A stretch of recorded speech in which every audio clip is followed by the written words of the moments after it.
They buried their father, but Elena felt like she was the one being erased.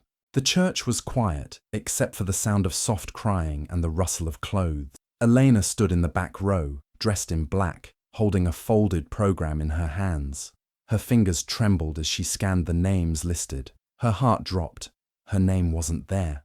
Not in the obituary, not in the eulogy program, not even listed as the daughter of the man they were burying. She looked up toward the front. A large photo of her father sat beside the coffin. He looked strong in that picture, gentle, kind, the way she remembered him in their quiet mornings together, before everything changed.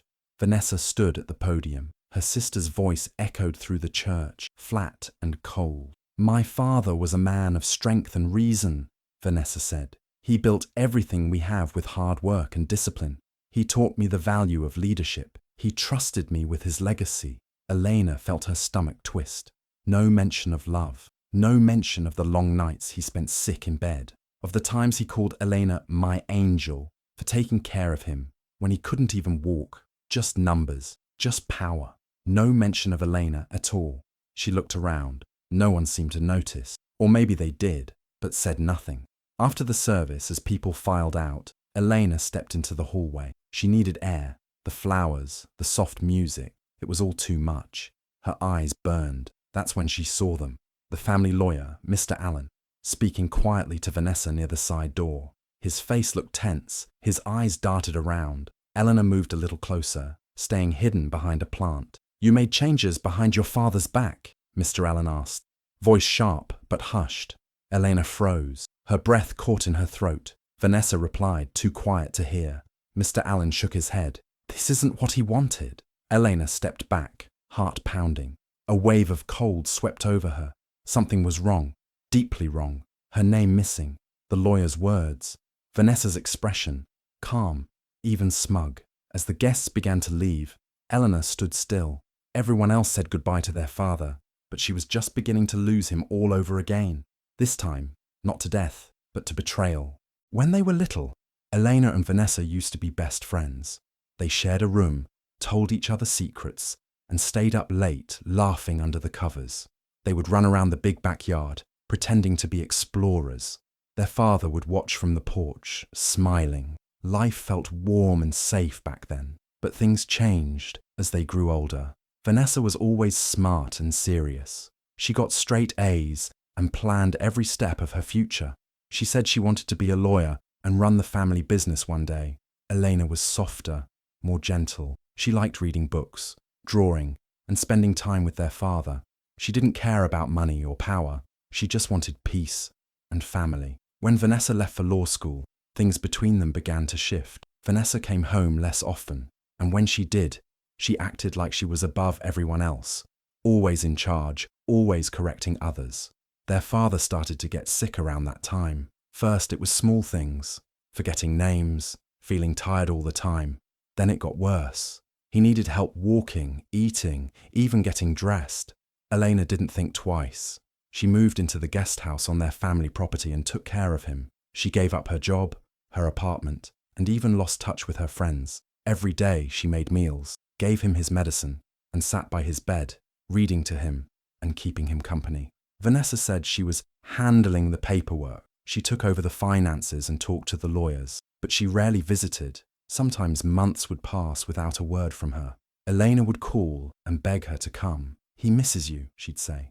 But Vanessa always had an excuse, a meeting, a case, a trip. Their father grew weaker, but even near the end, he would smile at Elena and whisper, "You're my angel." Now the house felt empty without him. Elena still lived in the guest house, but it didn't feel like home anymore. She had no job, no money of her own. Vanessa held the keys to everything, the estate, the bank accounts, the decisions. Elena walked through the garden one morning, passing the roses she and her father once planted together. The sky was grey. Her heart felt heavy. She tried to think of what her life would look like now that he was gone. When she reached the mailbox, a white envelope was waiting. It was from Mr. Allen, the family lawyer. She opened it with shaky hands. "The reading of your father's will is scheduled for next Tuesday at 10 a.m. at my office." Her chest tightened. She stared at the letter for a long time, her thoughts spinning. Would her father leave her something? A letter, a gift, Anything to say thank you for all the years she spent by his side. Would Vanessa try to take everything? She remembered the funeral, her name missing from the obituary, from the program, the cold look in Vanessa's eyes, the lawyer's angry words. You made changes behind your father's back. Elena had tried to push it from her mind, but now it was back, stronger, louder. She folded the letter carefully and walked back inside. The guest house felt smaller than ever. She sat down by the window, holding the letter like it was the last piece of her father she had left. Her gut told her something was wrong, and she knew one thing for sure. She had to find out the truth. The room was quiet, but Eleanor could feel the tension in the air. She sat across from Vanessa at the lawyer's office. Mr. Allen, the family lawyer, sat between them at a long wooden table. He wore a dark suit and looked tired, like he hadn't slept in days. Vanessa leaned back in her chair, calm and smug. She crossed her legs and gave Elena a quick glance, like she already knew what was coming. Elena's hands were folded in her lap. Her heart beat faster with every second. Mr. Allen opened a folder and cleared his throat. "I'll now read the official will of Robert Santos," he said. Elena sat up straight. He began reading.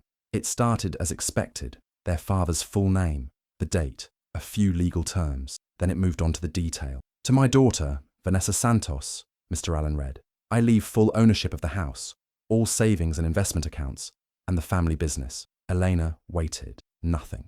Her name never came. She blinked, confused. Surely this was a mistake. Mr. Allen closed the folder. "That is the full and final version of the will on file." There was a long pause. Elena felt like the ground had been pulled out from under her. Vanessa gave a little shrug, her voice full of fake surprise. "Wow, I guess Daddy changed his mind." Elena turned to her. "That's not possible." Vanessa tilted her head. "He must have made new decisions before the end. You know how he was, always thinking ahead." Eleanor looked to Mr. Allen. "This doesn't make sense. He never told me anything about this. I took care of him every day."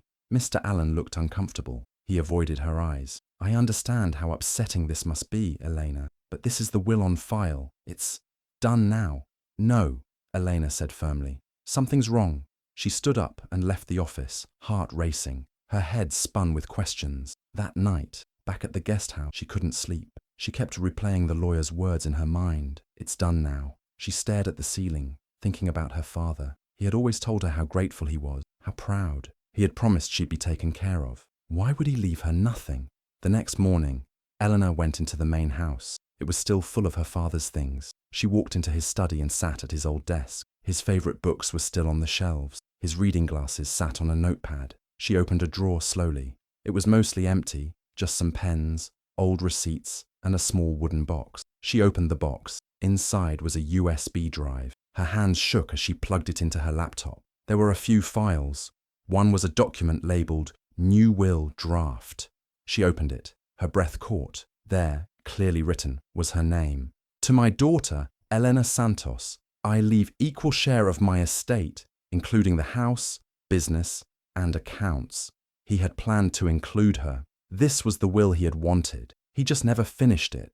Another file was a voice note. She played it. It was her father's voice. "I want both my daughters to be cared for. Elena has given me her time, her love, her life. She deserves this. I don't know if Vanessa will understand, but this is what's fair." Tears rolled down Elena's cheeks. Her father had tried to make it right. Vanessa must have stopped him. Elena closed the laptop and wiped her eyes. This wasn't over. She stood up, her hands now steady. She was going to find the truth, and this time, Vanessa wouldn't be able to hide it. Elena couldn't stop thinking about the voice note and the draft will on the USB. Her father had planned to include her. He wanted both daughters to share everything. Something had gone terribly wrong. She started digging. She searched through her father's papers, files, and emails. The more she looked, the more pieces she found. One email stood out. It was sent to Mr. Allen, the lawyer, 2 months before her father died. In it, her father asked for help finalizing a new will. He clearly said he wanted Elena to receive her fair share, but the email had no follow-up, no reply. Nothing happened after that. Why? Elena remembered what she overheard at the funeral. "You made changes behind your father's back?" She dug further. She found another note on the USB. It was her father's handwriting, scanned into a file. The date was only a few weeks before he died. I feel like Vanessa is hiding things from me. I asked her to send the documents to Alan, but she said I was confused. I'm not confused. I want to finish the new will. Elena's heart dropped. Her sister had stopped him. Vanessa had told people their father wasn't well, that he was too sick to think clearly. Maybe she even convinced the lawyer not to follow through. Elena needed answers, real ones. So she went to the one person who could tell her the truth, her father's old doctor, Dr. Meyer. She sat across from him in his small office. The room smelled like books and coffee. Was my dad mentally okay near the end? Eleanor asked, her voice quiet but steady. Dr. Meyer looked at her, then nodded. Yes, he was sick. Yes, physically weak, but his mind was clear. He was sharp. We spoke often. Did he talk to you about his will? The doctor nodded again. Yes, he said he was updating it. He mentioned how proud he was of you. He said you gave up so much to take care of him. Elena blinked back tears. So he wasn't confused. Not at all. Eleanor thanked him and left, her hands clenched at her sides. Back at the guest house, she opened the USB again. She hadn't listened to all the voice notes. She clicked on a new one. Her father's voice came through, tired but clear. Vanessa doesn't want me to change anything. She keeps saying I'm too old, too sick. But I know what I'm doing. Elena has been here every day. I need to make this right. Another note played after. If anything happens, I hope someone finds this. I don't trust Vanessa anymore. She keeps my papers locked away. She says it's to help me, but I know it's not. Elena pressed her hands over her mouth. Her chest ached. It was all true. Vanessa had blocked everything. Elena stood and walked to the main house. She didn't knock. She pushed open the door and found Vanessa in the kitchen drinking wine. Vanessa looked up, annoyed. What now? Eleanor threw the USB on the table. You erased me like I was a stranger. Vanessa raised an eyebrow. Excuse me? Dad wanted to include me. I found the draft will. I heard the recordings.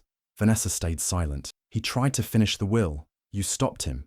You told people he was confused. Vanessa stood slowly. Dad wanted what was best for the family. You wanted control. Eleanor snapped. You locked away his papers. You told the lawyer he was unfit. Vanessa's eyes narrowed. You were just the nurse, Elena. I ran everything. The business, the bills, the lawyers. You have no idea what that pressure is like. Elena took a step forward. He trusted me. He told me things. He wanted to fix what you messed up. Vanessa scoffed. Please. You gave him soup and warm blankets. I made sure the world didn't fall apart. You think he loved you more for that? Eleanor's voice broke, but her words stayed strong. He did love me. That's why you hated it. That's why you erased me. Vanessa said nothing. Eleanor picked up the USB and left the house. She drove straight to Mr. Allen's office. The lawyer looked surprised when she walked in, but he let her speak. She showed him the draft will, the email, the handwritten note, and the recordings. He sat in silence for a long time. Finally, he sighed. I knew about the draft. Your father sent it to me, but Vanessa came in soon after. She said he wasn't well enough to make changes. She told me if I filed it, she'd ruin my name. Said she'd report me to the bar. You believed her. I didn't know what to do. I've known your family for years. I thought maybe she was right. But now I see I was wrong. Eleanor's eyes filled with tears. So you hid it? Yes, he admitted. And I regret it. What happens now? Mr. Allen sat up straighter. Now we do what your father asked. We take this to court. The judge needs to see the draft, the notes, and the recordings. If they believe it's real and true, they can accept it. Elena nodded. I want to fight for it. For him. For me. The lawyer gave her a small, sad smile. Then let's do it. Outside, the sky was still cloudy. But for the first time, Elena felt a little stronger. She had the truth, and she wasn't afraid anymore. Eleanor and Mr. Allen sat quietly in his office. The air felt heavy, but Eleanor's heart was calm. She had made up her mind. We'll file the original will in court, Mr. Allen said. We have the draft, the emails, the audio files. It's strong evidence. Eleanor nodded. It's what my father wanted. The lawyer gathered the documents and prepared the court papers. Everything was ready to go, but word spread fast. That night, Eleanor was at home in the guest house when she heard loud knocking on her door. She opened it, and there was Vanessa. She was drunk, her hair was messy, and her eyes were wild. You think you're so special now, huh? Vanessa slurred, stepping inside without being invited. Eleanor stayed calm. You need to leave. But Vanessa didn't move. You and that stupid lawyer. She spat. You're trying to take it all away from me. I'm not taking anything, Elena said. Dad wanted both of us to share everything. You're the one who tried to steal it. Vanessa laughed, but there was pain behind it. She looked tired, angry and broken. You want to know the truth, she said, voice cracking. He always loved you more. Elena froze. Vanessa's voice got quieter. You got his heart. I only got his name. She sat down on the edge of the couch, head in her hands. He never looked at me the way he looked at you. When I brought home my law school acceptance, he just nodded. But when you made soup, he smiled like you gave him gold. Elena listened, stunned. Vanessa kept going. I remember once when I was 10, I drew a picture for him. He said it was messy and told me to stop wasting paper. But when you did anything at all, he praised you. Tears ran down her cheeks. I worked so hard, she whispered. I took over the business, handled everything, and still, it was never enough. Elena's voice was cold now. So you stole everything from me to get back at him? Vanessa looked up, eyes full of rage and sadness. Yes. There was a long silence. You didn't just hurt me, Elena said quietly. You destroyed his last wish. You made his love into a weapon. Vanessa didn't answer. She stood up, swaying a little. Do what you want. I don't care anymore. Then she left, slamming the door behind her. The next morning, Elena and Mr. Allen went to court. The judge was a middle-aged woman with sharp eyes. She listened carefully as Mr. Allen explained the situation. He handed over the USB, the emails, the voice recordings, and the draft will. Eleanor sat quietly, her heart pounding. When the judge finally spoke, her voice was calm and clear. This court recognizes the draft will as a valid expression of Robert Santos's intent. All estate assets are frozen until we complete a full investigation. Gasps echoed around the courtroom. Vanessa, sitting in the back, turned pale. The judge continued, If this evidence holds, we will reinstate Mr. Santos's original wishes. That includes shared inheritance between both daughters. Eleanor looked down at her hands. She didn't smile, not yet, but for the first time in a long while, she felt like her father's voice had finally been heard. Vanessa stood up quickly and walked out of the courtroom. The reporters waiting outside took photos and asked questions. Eleanor, is it true you were left out of the will? Did your sister forge legal documents? Eleanor said nothing. She just kept walking, head held high. Vanessa was exposed. The truth was no longer a secret. The court made its final decision. The judge ruled that Elena's father had truly wanted to change the will, and that the draft, the emails and the recordings were strong proof. The original will was reinstated. Elena finally got her rightful share of the inheritance. That included money, shares in the family business, and most importantly, her father's house, the one she had grown up in. She stood in the empty living room, sunlight pouring through the windows. The air smelled like old wood and memories. She felt peace and justice. Vanessa didn't come to court that day. Soon after, it was announced that Vanessa's law license had been suspended. The legal board found out what she had done, lying about her father's mental health and trying to change legal documents for her own gain. She couldn't work as a lawyer anymore. Eleanor didn't feel happy about her sister's fall, but she didn't feel sorry either. The truth had come out. That was enough. With her share of the money, Elena started something new, something close to her heart. She opened a small non-profit group in her father's name. Its goal was to support people who take care of sick and aging family members. She named it Santos Care. They offered emotional support, small grants, and training for home caregivers. Elena knew how hard that work could be. She had lived it. Now, she wanted to help others who walked the same path. Word of her non-profit spread. People reached out, some to donate, others to volunteer. A few were old friends who Elena hadn't seen in years. She met them for coffee, smiled again, and remembered who she was outside of being a daughter or a caregiver. She was still rebuilding, but she was no longer lost. One afternoon, Eleanor met Mr. Allen, the family lawyer, for lunch at a quiet cafe. It was a warm day, and they sat outside under a green umbrella. I never told you this, he said, but I respected your father deeply. He was a good man, and he spoke of you often. Elena smiled softly. Thank you. I needed to hear that. Mr. Allen looked at her. I should have stood up sooner. I failed him, and I failed you. Eleanor shook her head gently. You did the right thing in the end. That's what matters. They ate in silence for a moment. Then he added, and now you're honoring him in the best way possible. Eleanor looked out at the street. People walked by, talking, laughing. Life was moving again. So was she. One afternoon, While cleaning the old house, Eleanor opened a drawer she hadn't looked into before. At the back, she found a small folded letter. The paper was yellowed and soft with age. She carefully opened it and saw her father's handwriting. The letter read, "You gave me peace in my last years. That's more than money can buy." Elena's hands trembled as she held the note close. Tears came to her eyes. It was a quiet, simple message, but it meant everything. She stood up and walked outside to the garden. This was the garden they had planted together years ago. The flowers were blooming again, bright and alive. She touched the petals softly, remembering her father's gentle smile. Her lips curved into a small, sad smile. Eleanor whispered to herself, "I did my best for him." As she walked through the garden, her heart felt lighter. She had been through so much pain and struggle, but in the end, love stayed true. Her voice came in as a soft voiceover. "They tried to erase me, but love doesn't disappear just because someone wants it to." She looked up at the sky, feeling the warm sun on her face. For the first time in a long time, Eleanor felt free. Thanks for watching. If you like this story, please like, share, and subscribe. Don't forget to watch the videos on your screen now. They're just for you.